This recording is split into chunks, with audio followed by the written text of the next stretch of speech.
Hey everyone, it's Zahava. Welcome back to the channel. We are going to be going on a journey in this video and for a few videos that are going to be following because we have to tackle the TBR. We've got to do it. I actually went into 𝖕𝖆𝖆 and scanned out all of the books that I currently own. And I have something like 200 books on my physical TBR right now. So we're going to have to be doing a video tackling the TBR, reading down the TBR. We can't mess around anymore. So on that note, and because there's still a few days before Book Outlet ends its fiction book sale, $7.99 per book, I want to test out a few of the books that I have the first in a series to see if I like the series enough to order the second book in the series while it's still on sale. So that is the goal. And on that note, we're just going to dive right into it. Knowing that Book Outlet has the second book in this series, I did start the Foxglove King, and I am currently 47 pages into it, and I'm absolutely enthralled. I'm enthralled. It is a slower read. I am taking my time to read this book, but it's also February 26th today, so I still have a couple of days left in the month. I am going to be counting this towards my March reads, but I'm only going to read about 4 or 5 chapters and then potentially start A Serpent in the Wings of Night, because I think that there is a sequel to that at Book Outlet as well, and I would like to be able to snag the book for $8 if I can. So I'm going to start this one, and hopefully I will be able to start A Serpent and the Wings of Night next. I don't really know if I'm going to do that, or maybe I'll finish this book first and then I'll start the other one, depending on how the reading goes, because this one here is just like 500 pages. So maybe in the next 4 days or so I could have this finished, which gives me a little bit of time because I think I have until Tuesday at 9 a.m. that I have to place my next order. So I think I should have some time. If not, I'll just wait until the sale comes around again, so not a big deal. But I still have to do a walkthrough of my TBR for you guys. I haven't done that yet, and I'm starting new books. I haven't finished this one yet. I don't know. I just wasn't in the mood. It's got a little bit of a different language structure to it, so I put it down for now. Gonna stick with the Foxglove King at least for the rest of the day, and I will let you know how it's going. So far so good. I'm liking it. There's a very clear description of the magic system so far. I'm liking the characters. I'd like to see where this is going. So yeah, so far so good. I will keep you posted when I get a little further into it.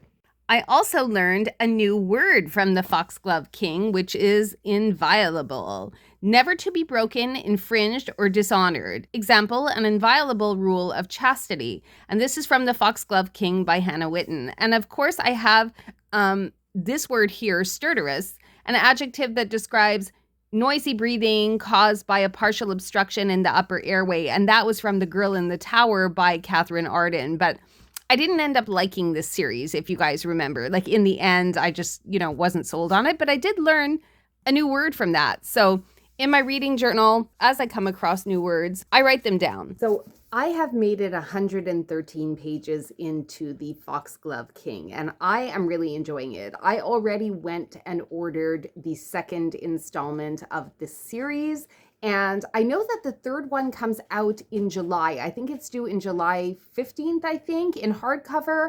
So I don't think I'm going to pre-order that because that's going to be like $40. And I paid, I don't know, probably definitely less than that, maybe $9 or $10 for this one. And for the second one, I think I will have paid $7.99 Canadian because that's part of the Book Outlet sale. And I don't think that I'm going to be spending the $40 on the hardcover book when it comes out, but it's definitely a really good series. So far, it's reading really, really easy. I'm just devouring the pages.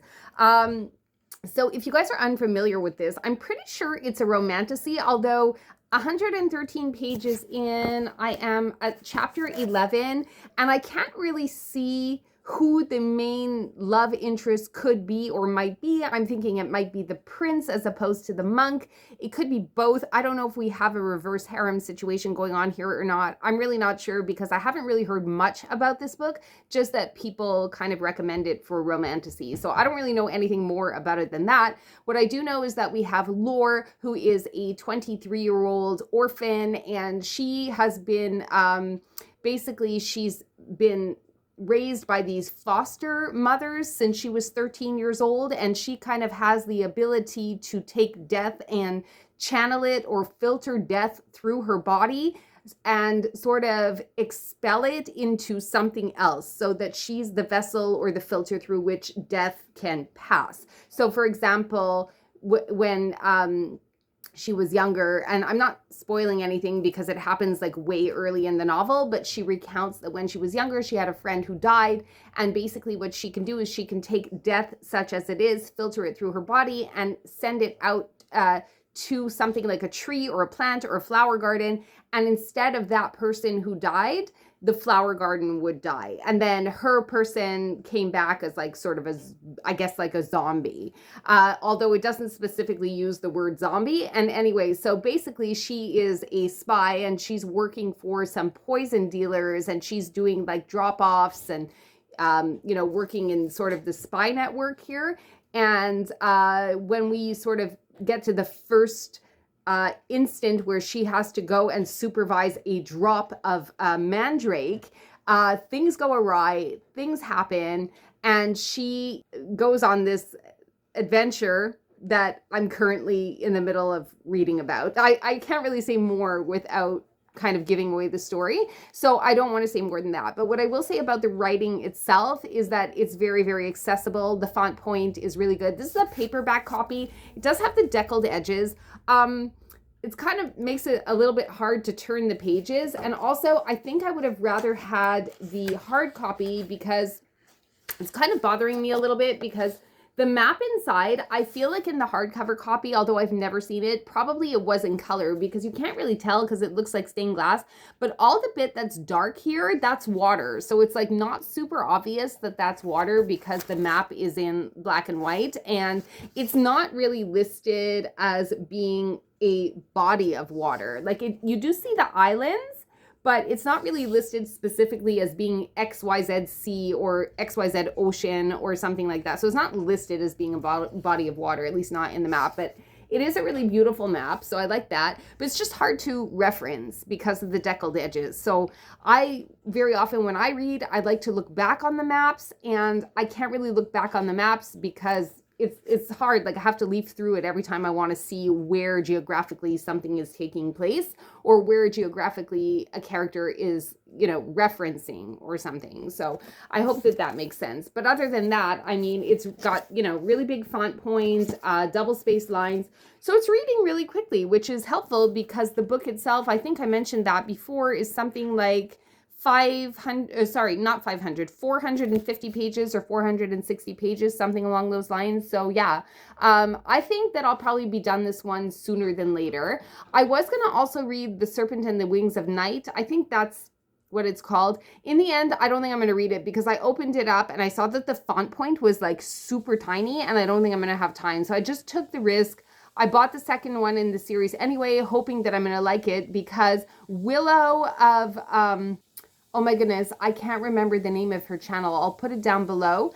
But 𝖕𝖆 did recommend The Serpent and the Wings of Night as a good romantasy that was worth reading. And I do trust her opinion because I've watched her videos before, and we tend to have a lot of books in common on our shelves and stuff. And I think it's because of her that I was going to try Adrian Tchaikovsky. So I have a couple of books from Adrian Tchaikovsky that I have to get to as well. So yeah, we're going to definitely have to do that physical TBR video, you guys. I think I'm just low-key putting it off because I don't relish the editing process. It's not because showing you the books is going to take that long. It's just that the editing process is going to be a little editing heavy for me. So I'm not really looking forward to that, but I'm gonna avoid it. I'm gonna put it off, and I'm gonna continue reading this book until I'm done. And yeah, I'm avoiding the TBR video, you guys. And also, like, I'm expecting 3 more packages from Book Outlet because, like, the sale is, like, insane, you guys.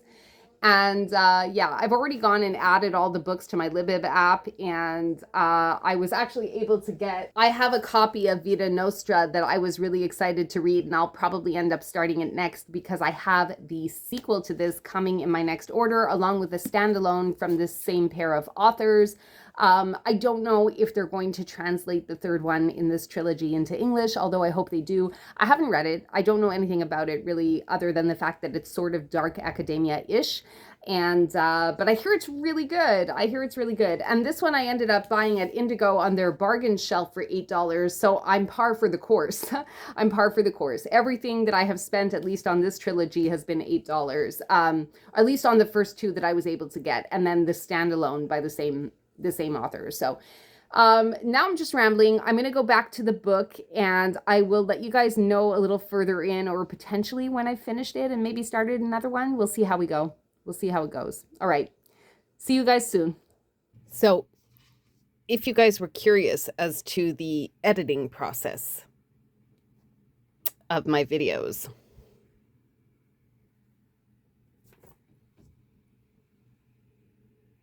as you can see, we get a lot of work done here. They still haven't cleared the other side of the street, but we are having such beautiful, thick snowflakes. So yeah, we're expecting another 20 centimeters of snow today.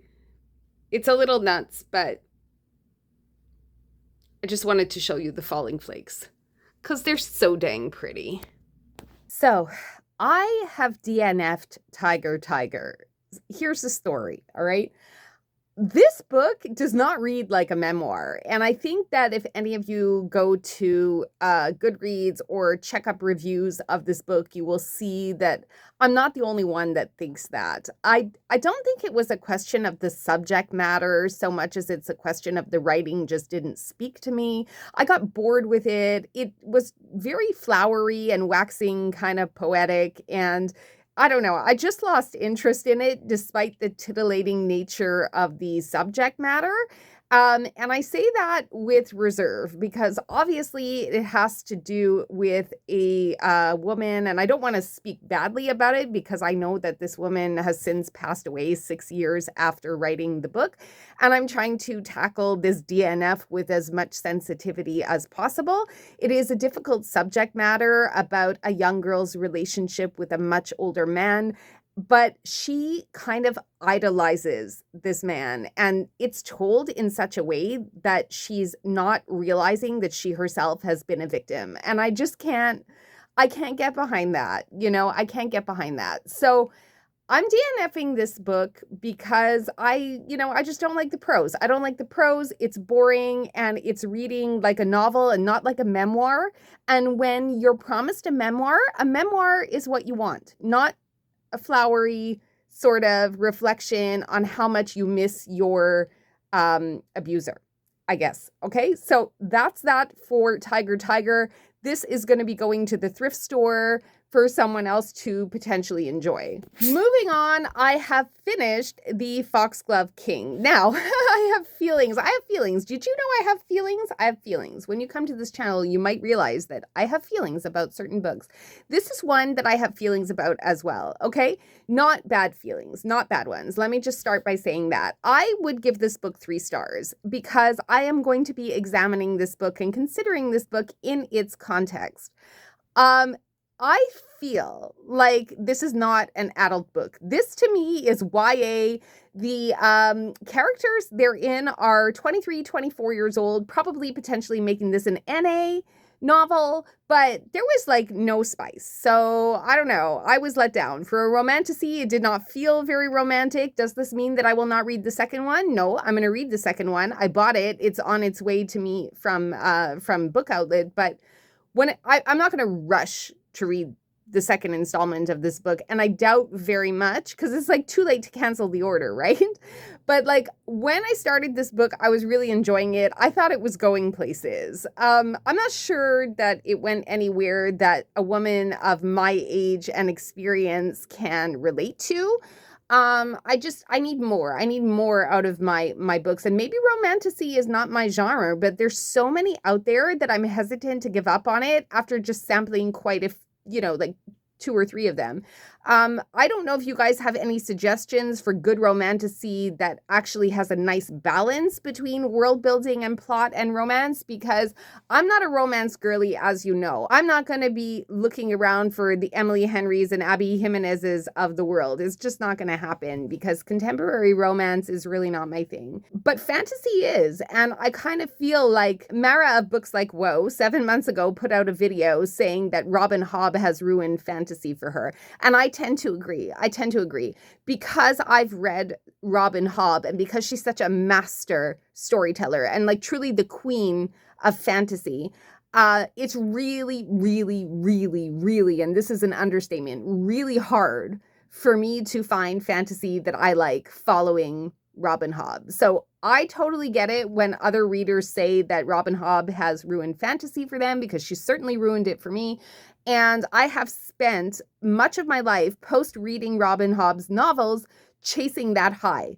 And I'm not super successful at it. So now Robin Hobb, I should say, does not write romantasy novels, but in certain of her books, there is a small element of romance. The Live Ship Trader series comes to mind in particular, where the plot and all of the overarching themes are very, very present and accounted for, but there is a wee little bit of romance that is very naturally, very, very naturally played out, and with such skill that that's the way I kind of expect romance to be in a fantasy.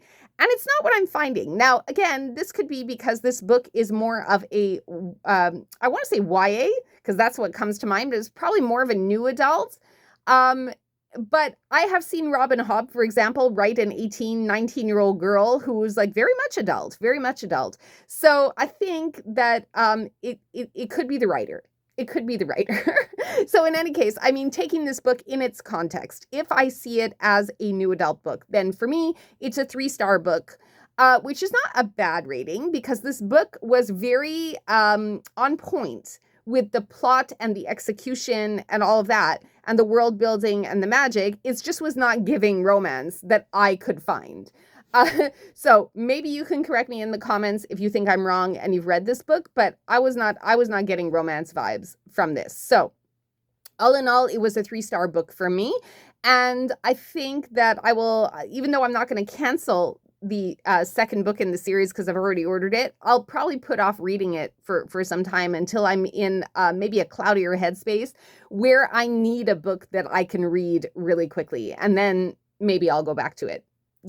So that's pretty much it. A 3-star for me, you can see what my ratings are on my Goodreads, but essentially a 3-star for me is I would feel very comfortable unhauling this, very comfortable. So that's that. So I've just gotten out of a shower, and my plan for the rest of the day is to fill some of my orders and also do a little bit of meal prep while listening to or continuing on in My Dark Vanessa. I've already done 9 hours of the story. There's another 8 to go. And my copy of Water Moon also came in at the library, so I think I have 20 or so days to listen to that one as well. So it's going to be a little heavy on the audiobooks for the next couple of days. And I also want to finish that Japanese title, which I can't remember the name of, so I'm going to put it up on the screen, and that I should be able to finish physically, at least in print. That I should be able to finish that print copy, I should say, because I'm going to be listening mostly to audiobooks as I go around this weekend. So I'll let you know how things are going, and I will keep you updated as to how I progress. A few moments later. All right, you guys. So sadly, this one is going to be a DNF for me as well. I think it's just because like I'm not really vibing with the whole cozy vibe of it. The cozy mystery of it. Also, it is a book that was obviously translated, so maybe it's just like the pacing of the novel isn't really doing it for me, but ultimately I made it to about chapter 4 and it's not really holding my interest, and I've got so many books on my TBR that despite the adorableness of this cover, I'm actually going to be DNFing this book. But If you like a cozy little food-centric mystery, I would say go for it. I don't think it's the book's fault. I think that it's me, and I am just not jiving with this book. So, I'm sad. I'm sad. I'm sad. I'm sad about this. And I'm going to have to find another print book to take us through to the end of this vlog. I need a win. Okay, so I pulled out from my TBR 3 books that I am going to try to get into and hopefully finish over the weekend. These ones should be pretty easy to do. This one here is When Among Crows, which is not a big book. It is about 160 pages. So I could potentially even finish this one today and have a win under my belt. So it's fantasy. I'm pretty sure that I'm going to be down for this. So a short read, might get to that. The next option that I have to choose from is Charlotte Bond's The Fireborn Blade, which is the first in a series. I don't know how many books are in it, but I'm just loving this one. I'm going to be honest, I bought it because of the cover and also because it is listed as an adult fantasy as well. This one is about the same, about 160 pages. So if I really want to have a winning weekend, I probably could get through these 2. So I'm going to keep these on the short list. The last one that I'm considering starting, and it's also a fantasy. I don't know. It's like, I do have to get into litfic, but I'm so upset right now, what with my 2 DNFs, that I need a win, you guys. I need a win. So I also have a copy of Assistant to the Villain, and I'm going to maybe try and read this one as well. So I will get back to you, let you know what I've decided. Potentially I may read all 3. I'm thinking about it, because if the books are only 160 pages each, I don't see why not. What do you think? All right, so I think that's what I'm going to do because I definitely need the win. So now it's just a question of which one do I start first. I think I'll start with this one because it's a standalone, and I guess we'll see. So I'm reading When Among Crows by Veronica Roth, who wrote Divergent, Insurgent, that whole series, which I haven't read. This is a small novella, as I've said, 160 pages.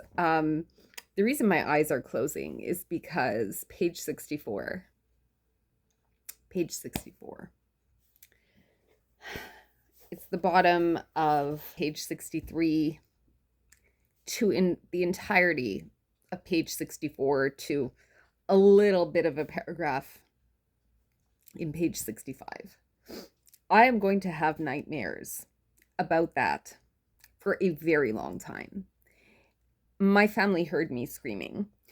So if you've read that and you know what I'm talking about, we can discuss it in the comments. But I had to read that little page scene in snippets, and it was hard. It was hard to do. So I'm recovering, and I needed to talk about that with people who would understand. Okay, you guys, so I did end up finishing When Among Crows by Veronica Roth, which is an adult LGBTQ plus fantasy, urban fantasy, and yeah, I gave this 4 stars. I really liked it. The second installment will be coming out in September of this year, so I'm definitely going to have it on my radar. But in the interim, because I've been reading a lot of fantasy lately, and it's not because I don't have books on my TBR that I need to read, because I know that we were looking earlier to see if I was going to start maybe Thornhedge, or if I was going to start Assistant to the Villain, which I think is kind of a heist, but also a romantasy, I think. I could be wrong about that, but I'm actually going to go ahead and do something a little bit different. I was approved for a NetGalley arc, which is called The Last Session, and that is by Julia Bartz. And I'm actually thinking of reading that one because it's giving me a little bit of Silent Patient vibes. I'll read you what it says. So the description on NetGalley says, when a catatonic woman shows up At the psychiatric unit, social worker 𝖕𝖆 swears she knows her from somewhere. She's shocked to discover the patient holds a link to a traumatic time in her past. Upon regaining lucidity, the patient claims she can't remember the horrific recent events that caused her brain to shut down. 𝖕𝖆's at a loss, especially when the patient is ripped away from her as suddenly as she appeared. Determined to find her, 𝖕𝖆 follows a trail of clues to a remote center in southwestern New Mexico, where a charismatic couple holds a controversial monthly retreat to uncover attendees' romantic and sexual issues. Forced to participate in increasingly intimate exercises, 𝖕𝖆 finds herself inching closer not only to her missing patient, but also to tantalizing answers about her own harrowing past. However, time is running out, and if she stays for the last session, she too might lose her mind, or worse. So this actually sounds really good to me, because if you guys remember when I talked about the 2025 channel goals, I also wanted to sort of change my main genre, my genre of comfort, which has been thus far fantasy, as you know. And then sometimes I will sort of delve over into litfic if it's extremely popular. But one genre that I really don't read enough of is mystery thriller. And this one, The Last Session, is meant to be a mystery thriller, and it's kind of giving silent patient vibes with the therapist-patient aspect of it. So I'm actually going to be reading this one, and I can either read it on my Kindle, I just had it delivered to my Kindle, but I can also read it on the NetGalley app, which I kind of like because you get a lot more freedom in terms of how you want the fonts to appear. So I'm going to look at the app, and I'm going to see what formats I'm able to manipulate the text into, because sometimes depending on what you download, you can manipulate the text using the NetGalley app. Let me know if you guys have tried the NetGalley app and if you like it, because not all of the text can be manipulated the same. And this was one that I was pre-approved for, because I've actually been approved for a few NetGalley arcs, and I just don't really have the time to read them. But I'm feeling like I've done a lot of fantasy lately, and I don't know, I'm kind of feeling like in the mood to read an ebook, which is weird and hardly ever strikes me, but I'm going to do it because it sounds, I don't know, it just sounds interesting. So I want to read it, and I will let you guys know how that goes. The book is 368 pages and currently on Goodreads. It has 440 ratings, 328 reviews, and it's coming in at 3.28 stars, which I know can be a little risky, but the book, again, hasn't been published, hasn't been released to the masses, so it's just the advanced reader copy, and most people have given it 3-star reviews so far.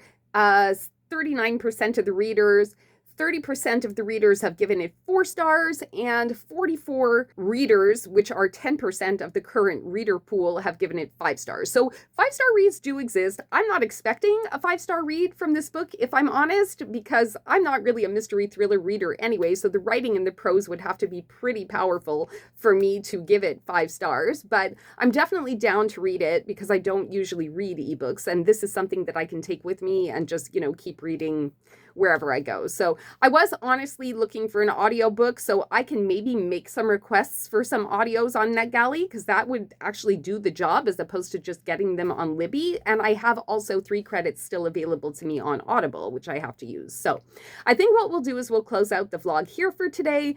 And I'm still waiting for some packages to come in so we can do a very last unboxing. And then once we have all the books that I'm waiting for come in, and we've done all of the book hauls that we need to be doing, we will go through a physical TBR. I promise you that. So right now on my physical TBR, just to give you a little bit of a tease before we close out the video, I have about 212 books. So, and that's not counting the order that I'm going to place before the book outlet sale closes on Tuesday. So I'm going to sign off the video here. Thank you guys so much if you made it all the way until the end. Please remember to like and subscribe if you like this kind of bookish content, and I will see you again in the next video. Ciao for now.